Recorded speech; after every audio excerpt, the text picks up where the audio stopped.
Bab 1700, Perubahan Sikap. Tyler tentu saja tidak akan menolak permintaan Theo. Lagi pula, dia masih ingin mempelajari beberapa keterampilan dari Theo dan mengalahkan Connor saat dia kembali. Selain itu, dia bukannya tanpa uang. Meskipun anggur di bar Black Gourd ini mahal, dia tidak akan mengingatnya. Atas panggilan Tyler, Paul, manajer bar Black Gourd, sekali lagi memasuki ruang surgawi nomor kedua. "Tuan Dane, apa Anda punya pesanan?" Paul bertanya dengan hormat. Tyler meliriknya dan berkata, "Ambilkan saya sekotak whisky." "Ah, whisky?" Paul terkejut dan bertanya dengan tidak percaya. Minuman keras di bar Black Gourd mencakup hampir semua jenis anggur yang ada di pasaran dan tentu saja ada pula minuman keras lainnya. Namun, bagaimana bisa whisky yang harganya sebotol 40.000 atau 60.000 muncul di lemari anggur bar Black Gourd? Melihat penampilan Paul, Tyler mengerutkan kening dan berkata dengan tidak senang, "Apa? Bukan kabar Black Gourd mengklaim bahwa selama orang punya uang, mereka bisa mendapatkan anggur apapun? Kenapa kamu tidak punya whisky?" Menghadapi pertanyaan Tyler, Paul diam-diam mengerang di dalam hatinya. Bukannya bar Black Gourd tidak memiliki minuman keras lain, tetapi whisky ini sangat murah sehingga tidak ada keuntungan sama sekali. Lagi pula, berapa banyak orang yang datang ke bar untuk minum whisky ini? "Ya, karena Tuan Dane yang meminta, tentu saja ada." "Tuan Dane, tunggu sebentar. Saya akan meminta seseorang menyiapkannya." Mata Paul berbinar, seolah-olah dia memikirkan sesuatu. Dia lalu berkata kepada Tyler. Mendengar ini, Tyler mengangguk dan mendesak. "Cepatlah, aku tidak punya banyak waktu untuk menunggu." "Ya, saya akan melakukannya segera. Tuan Dane, jangan khawatir." Paul menanggapi dan meninggalkan ruang surgawi nomor 2 dengan cepat. Tidak ada whisky di bar Black Gourd, tetapi ada toko di luar. Setelah meninggalkan ruang surgawi nomor 2, Paul segera memanggil anak buahnya dan memintanya pergi ke supermarket di luar secepat mungkin untuk membeli sekotak whisky. Meski anak buah ini penuh keraguan, dia tidak berani melanggar perintah atasan langsungnya. "Tuan Jackson, whisky itu masih butuh waktu. Anda harus puas dulu dengan ini. Anggur asing ini cukup kuat, bagaimana kalau Anda minum ini dulu?" Tyler mengambil sebotol anggur asing di atas meja dan berkata kepada Theo. Theo mengangguk tak berdaya. Anggur asing ini mengandung alkohol lebih dari 40%, yang memang cukup tinggi. Namun, dibandingkan dengan whisky, yang lebih dari 50%, anggur asing ini masih agak lebih buruk. "Oke." Setelah mengambil anggur asing di tangan Tyler, Theo membuka tutup botol dan meminumnya dalam sekali teguk. Setelah minum, dia mendecakkan mulutnya dan berkata, "Masih agak lemah. Minuman asing benar-benar tidak baik." Mendengar ini, Tyler tersenyum tak berdaya. Tiba-tiba, dia memikirkan sesuatu. Dia melihat ke arah Theo lagi dan bertanya dengan rasa ingin tahu.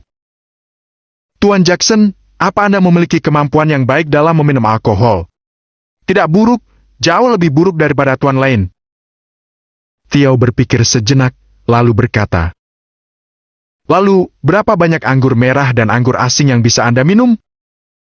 Mendengar pertanyaan Tyler, Theo melirik botol kosong di atas meja dan berkata dengan acuh tak acuh. 20 botol anggur merah ini seharusnya tidak masalah. Anggur asing dengan kandungan alkohol lebih tinggi, saya bisa minum 7 atau 8 botol, kan?" "Apa-apaan? Saya pikir gadis itu sudah sangat galak. Ternyata, Tuan Jackson, Anda bos besarnya." Mata Tyler berbinar dan dia berseru. Mendengar ini, Theo tersenyum dan melambaikan tangannya. "Jangan bandingkan saya dengan seorang gadis kecil. Apa yang bisa dibandingkan? Justru Anda seorang pria gagah dan bertanggung jawab, tapi toleransi alkohol tidak sebaik gadis kecil itu. Dengan kemampuan minum Anda, bagaimana Anda bisa melakukan hal yang besar kelak?" Mendengar kata-kata Theo, wajah Tyler menjadi pahit. Dia tidak tahu bagaimana membantahnya, jadi dia hanya bisa mengangguk sambil tersenyum. Pada saat yang sama, dia diam-diam menyesal di dalam hati, kenapa dia bertanya apa yang dia lakukan ketika dia luang. Melihat penampilan mereka berdua, Sean menggelengkan kepalanya dan tersenyum. Sejak Tyler dan Jessica datang untuk berbicara dengannya tentang kerjasama atas nama cabang kedua dan ketiga dari keluarga Dane, Sean tidak pernah benar-benar menganggap Tyler, Jessica, dan orang-orang di belakang mereka dengan serius. Orang-orang dari keluarga yang sama, kombinasi dari dua cabang keturunan, tidak dapat mengalahkan cabang keturunan Joseph. Kemampuan seperti apa yang bisa dimiliki oleh rekan satu tim seperti itu? Selama ini, Sean hanya berurusan dengan Tyler di permukaan. Namun, pada acara makan malam hari ini, Sean punya ide lain. Dia sudah mengenal banyak orang, jadi tentu saja dia bisa melihat bahwa Tyler dan Jessica sama sekali berbeda dari Odom dan Connor. Meskipun seluruh keluarga Dane telah dimasukkan dalam daftar yang harus dibunuh di dalam hatinya, Sean bukanlah orang yang haus darah. Keluarga Dane sangat besar dan ada banyak orang seperti Tyler dan Jessica di dalamnya. Meskipun orang-orang seperti ini berasal dari keluarga Dane, mereka sama sekali tidak dekat dengan Odom dan Connor, bahkan bisa dikatakan mereka bermusuhan. Seperti kata pepatah, musuh dari musuh adalah teman. Jika semua orang dari keluarga Dane seperti Tyler dan Jessica diajak masuk, kekacauan internal saja akan membuat Odom sakit kepala untuk waktu yang lama. Memikirkan hal ini, Sean tersenyum. Jessica tanpa sengaja melihat senyum Sean dan merasakan jantungnya berdetak kencang. Namun, dia tidak terlalu memikirkannya. Hanya ketika Sean memikirkan beberapa rencana, dia akan menunjukkan senyum yang menakutkan seperti itu. Sementara itu, di sisi Mary, ketika Yumi selesai meminum sebotol anggur asing kedua, suasana di bar mencapai puncaknya. Di bawah panggilan DJ, semua orang di lantai pertama bar meneriakkan nama Stephen dan Mitch. Di bawah rangsangan atmosfer ini dan dengan alkohol yang sudah meningkat, bagaimana mungkin Stephen dan Mitch tahu berapa banyak yang bisa mereka minum? Keduanya menyapa semua orang di sekitar dengan senyuman, lalu membuka tutup botol dan mulai menuangkannya ke dalam mulut mereka. Semenit kemudian, keduanya meminum sebotol anggur asing dengan susah payah. Menempatkan botol anggur di atas meja, Stephen memandang Yumi dengan mabuk dan berkata, "Bagaimana? Tuan Shields dan saya bisa minum, kan? Haha." Yumi tersenyum acuh, membungkuk lagi, lalu mengambil 3 botol anggur asing dari lantai dan meletakkannya di atas meja. "Apa-apaan? Masih ingin minum? Bukankah ini sudah berakhir? Apa dia benar-benar ingin minum sampai satu pesta berakhir? Wanita ini terlalu galak. Setelah minum 5 botol anggur merah dan 2 botol anggur asing, dia bahkan tidak makan sebutir kacang pun. Aku tidak tahan dengan jumlah alkohol ini. Tidak banyak wanita di seluruh negeri ini, siapa yang bisa minum seperti ini, kan? Tunggu, rata-rata orang dengan peminum yang baik bisa minum 4 atau 5 botol anggur merah sudah sangat kuat, tapi minum sebanyak yang mereka lakukan. Saya khawatir hanya sedikit orang yang bisa melakukannya.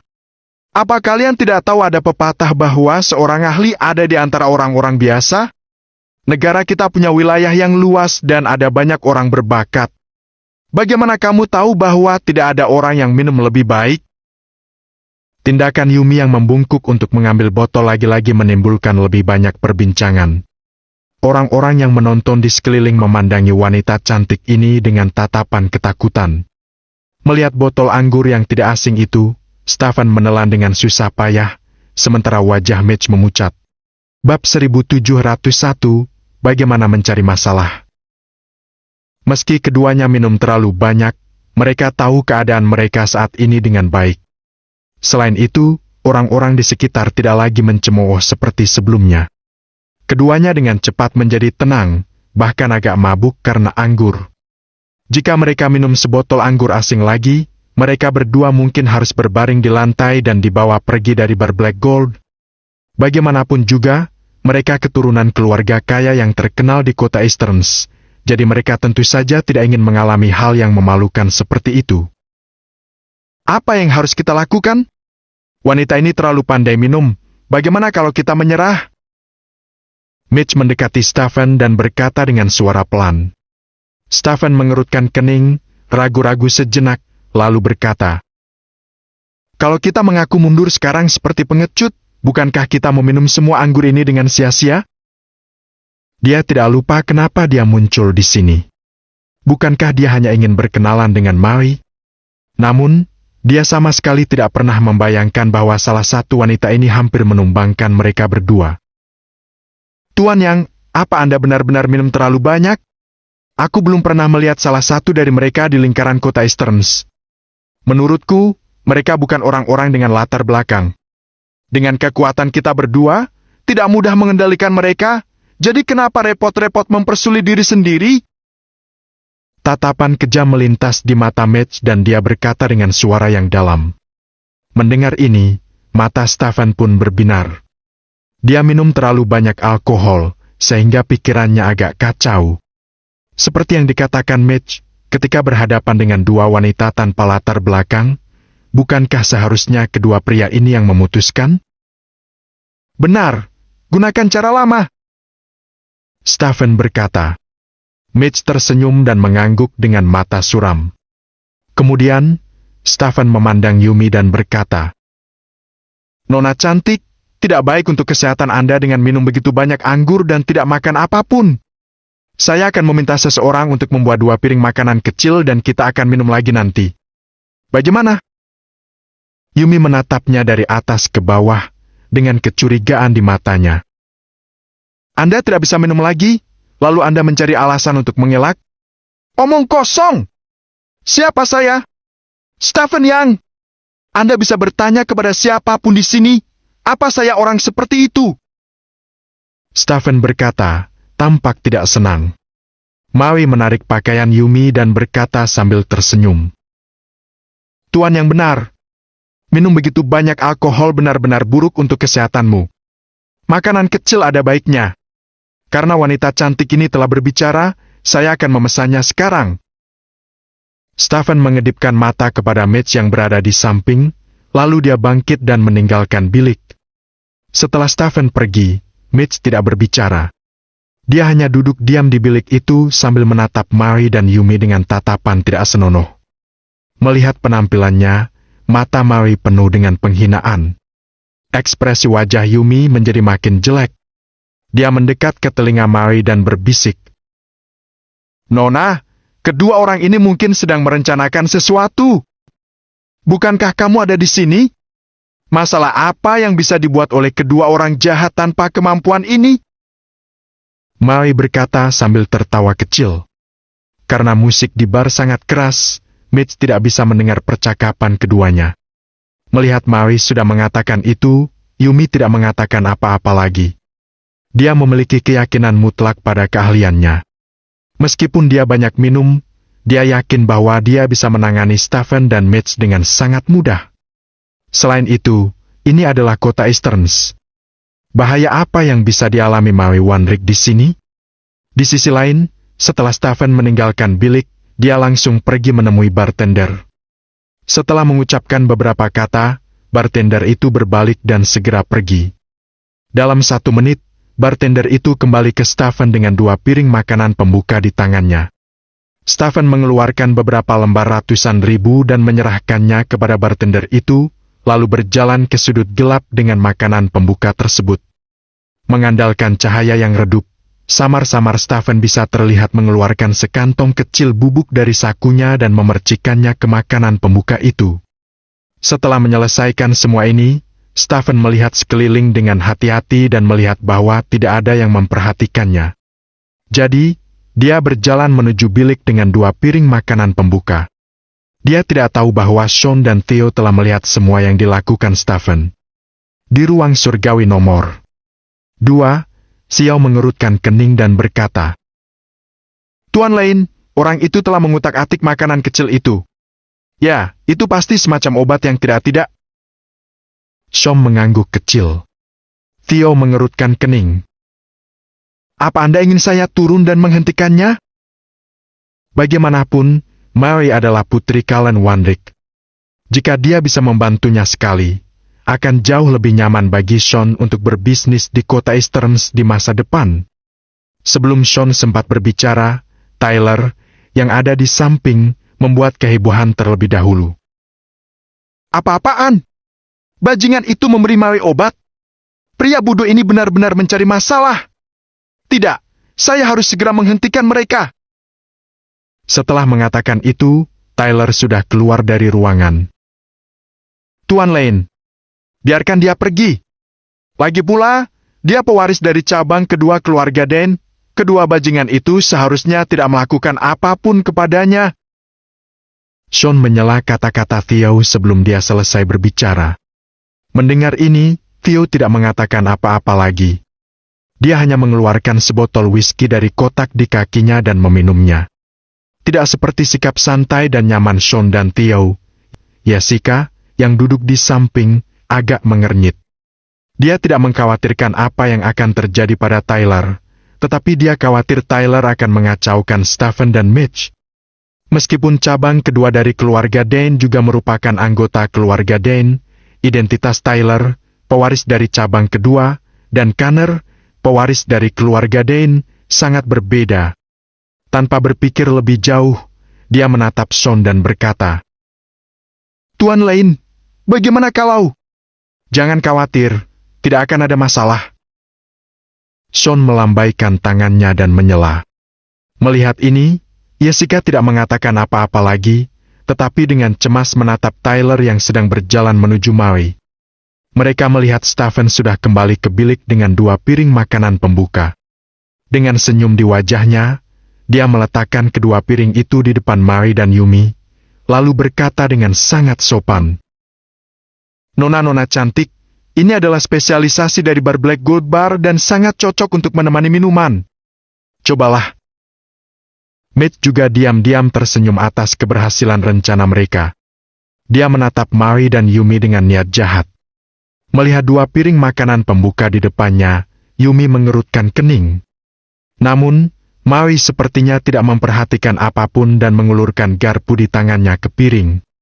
Meskipun dia telah dijuluki sebagai anak genius oleh semua orang di kota Easterns sejak dia masih kecil, dia hanyalah seorang gadis berusia awal 20-an.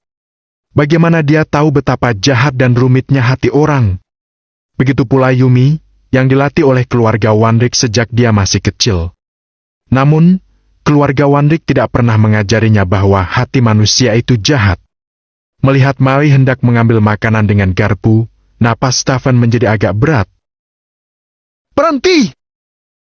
Saat itu, teriakan terdengar dari samping. Stephen tampak tidak setuju. Dia menoleh dengan tatapan muram, ingin melihat siapa yang telah merusak rencana jahatnya.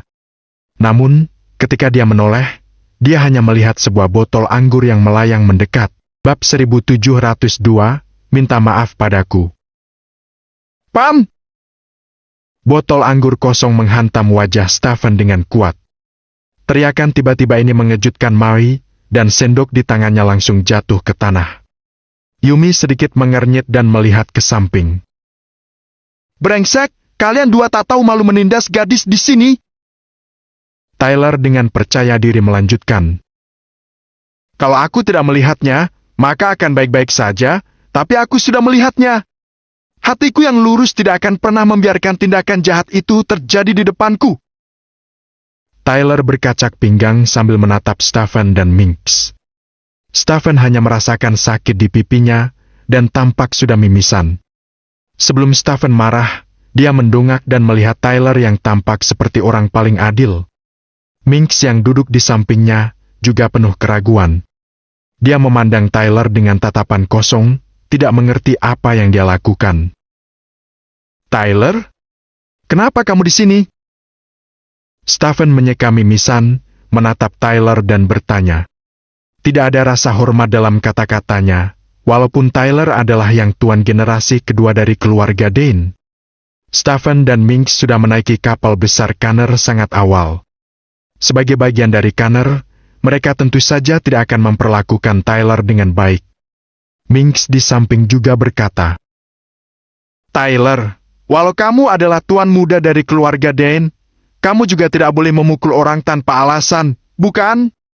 Lihat apa yang kamu lakukan pada Tuan Yang.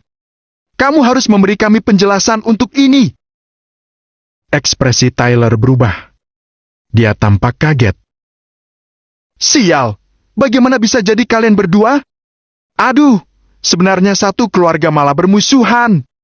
Aku pikir ada gangster yang tak tahu malu menindas gadis di sini, tidak menyangka ternyata Tuan Yang dan Tuan Seaford. Perubahan wajah Tyler langsung membuat Stephen dan Minx tercengang. Beraninya kamu menghantamkan botol anggur ke wajah seseorang yang kamu tidak kenal? Apa generasi kedua keluarga Dane begitu sombong sekarang? PVFT! Maui melihat reaksi lucu Tyler dan tertawa terbahak-bahak. Yumi yang berada di samping, masih tanpa ekspresi, menatap tiga tuan kaya dengan tatapan dingin. Dia tahu bahwa Tyler menyadari identitas Maui, jadi dia sangat waspada terhadapnya. Mendengar Maui tertawa terbahak-bahak, Stephen makin membara. Sebagai Tuan Yang, dia tidak pernah dipermalukan seperti itu. Melihat Maui akan memasukkannya ke mulut, Tyler segera mengaduknya. Stephen hanya merasa ada kemarahan yang membara di hatinya, dan harus melampiaskannya. Tyler! Jangan omong kosong! Stephen mendengus dingin dan melanjutkan. Kamu harus memberiku penjelasan untuk masalah ini hari ini. Aku minum enak dengan dua wanita cantik di sini. Kamu datang dan menghantam kepalaku dengan botol anggur. Apa maksudmu? Mendengar ini, Tyler tertegun. Dia perlahan menyapu Stephen dan Minx. Oh, katakan padaku apa yang harus aku jelaskan padamu. Baru 1 menit Tyler muncul, tetapi wajah dan sikapnya telah berubah 3 kali. Kecepatan mengubah wajah dan sikapnya sangat luar biasa. Minta maaf padaku, lalu pergi dari sini. Stephen mendengus dingin dan berkata, bagaimanapun, Tyler adalah putra sulung dari generasi kedua keluarga Dane. Identitasnya jauh lebih mulia daripada keluarga Yang. Tidak peduli seberapa marahnya, Stephen juga tidak berani melakukan apapun pada Tyler. Mendengar ini, Tyler mengerutkan kening dan berkata sambil mencibir. Aku punya masalah dengan telingaku baru-baru ini, jadi aku tidak mendengar apa yang kamu katakan. Coba ulangi lagi agar aku bisa mendengarnya dengan jelas. Saat berbicara, tangan Tyler sudah memegang botol anggur kosong di meja bar. Melihat sikapnya, ekspresi Stephen berubah dan tubuhnya menyusut ke belakang. Sial! Siapa pria galak yang berani memukul Tuan Yang di depan umum ini? Esti! Latar belakang orang ini mungkin lebih tinggi dari Tuan Yang. Apa kamu tidak melihat Tuan Yang sudah mundur? Jelas dia takut pada pria ini. Sekelompok orang yang tidak mengenal Tuan Tyler, apa kamu tidak malu mengatakan kamu sering nongkrong di bar Black Gold? Apa? Ini Connor, tuan muda dari keluarga Dane. Harusnya bukan. Aku pernah melihat dia. Sepertinya tidak seperti ini. Konyol, ini Tyler, tuan muda tertua dari generasi kedua keluarga Dane. Orang-orang di sekitar berbicara dengan suara kecil, ditutupi oleh suara musik, sehingga tidak sampai ke telinga Tyler dan yang lainnya. Di sisi lain, sudut bar Black Gold, bartender buru-buru mencari Paul. Kenapa kamu begitu panik? Kamu ini perwakilan bar Black Gold. Kalau sampai para tamu melihat kamu seperti ini, bukankah akan mempermalukan bar Black Gold? Melihat bartender terburu-buru, Paul mengerutkan kening dan menegur. Bartender itu mengangguk, lalu dengan terengah-engah. Tuan Paul, ada perkelahian di luar. Ada perkelahian. Apa? Seluruh kota Eastern sudah tahu status bar Black Gold kita. Siapa yang masih berani berkelahi di bar Black Gold? Paul tampak marah. Bartender itu tersentak sebelum melanjutkan. Itu Tuan Tyler dan Tuan Yang berkelahi. Mendengar ini, Paul menampar wajah bartender. Pergi ambil gajimu sekarang juga, lalu tinggalkan sini. Jangan terengah-engah ketika kamu hendak menyampaikan hal-hal penting. Paul berkata dengan nada dingin, lalu berjalan menuju meja Maui. Bartender itu terlihat tidak rela, tetapi dia juga tidak berdaya. Pada hari kerja, bos di belakang bar Black Gold tidak berpartisipasi dalam manajemen. Paul bertanggung jawab atas keberadaan semua orang di bar Black Gold. Dia hanya seorang bartender kecil. Jadi meskipun dia tidak mau, apa yang bisa dia lakukan? Sambil menghela napas, bartender itu berbalik dan berjalan menuju departemen keuangan. Tetapi dia memutuskan tidak akan pernah melakukan bodoh seperti hari ini lagi. Ceritakan, kenapa kamu diam saja? Aku ingin kamu mengulangi apa yang baru saja kamu katakan padaku. Tyler melambaikan botol anggur kosong di tangannya sambil berkata kepada Stephen. Mata Stephen berkedip-kedip, dan akhirnya Minx yang berada di samping, berkata, Tyler, kamu jangan keterlaluan. Kamu tahu betapa baiknya hubungan kami dengan kakakmu. Kalau kamu memukul kami, kakakmu pasti akan mencarimu. Mendengar ini, wajah Tyler terdiam. Dia berbalik untuk menatap Minx dan berkata, Kamu banyak alasan, bukan? Mengatakan itu, Tyler langsung melambaikan botol anggur dan memukul Minx. Siapa suruh kamu banyak bicara? Siapa suruh kamu menyebut Connor untuk menakutiku? Apa kamu berpikir aku takut sama dia? Cepat atau lambat, aku akan menjatuhkan dia. Bam, bam, bam. Tanpa keraguan, Tyler melempar botol anggur pada Minx.